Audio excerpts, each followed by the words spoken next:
शानी, ये तुमने क्या किया है? मुझे तुमसे ये उम्मीद नहीं थी। मैं खानदान में क्या मुंह दिखाऊंगी? मुझे लगता है मेरी तरबियत में कोई कमी थी। नहीं मामा, आपकी तरबियत में कोई कमी नहीं है। आजकल की औलाद ही एडवांस है, खुद ही बिगड़ जाती है। तुम तो जाओ ना, खानदान में हमारी अच्छी खासी इज्जत थी।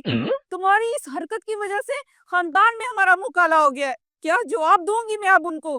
बोलो, मुंह तोड़ दूंगी तुम्हारा मैं। मामा, एक आदमी तो बिगड़ना ही होता है ना। अब सारी औलाद मेरी जैसी शरीफ तो नहीं निकलेगी ना।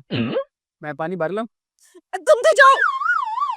तुमने ऐसा क्यों किया, मुझे इस बात का जवाब दो। चुप, जवाब दे रहे हो आगे से।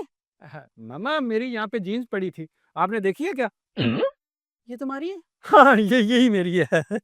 तो फिर ये भी तुम्हारा होगा। यही तो मैं कह रहा था, ये जीन्स मेरी नहीं है।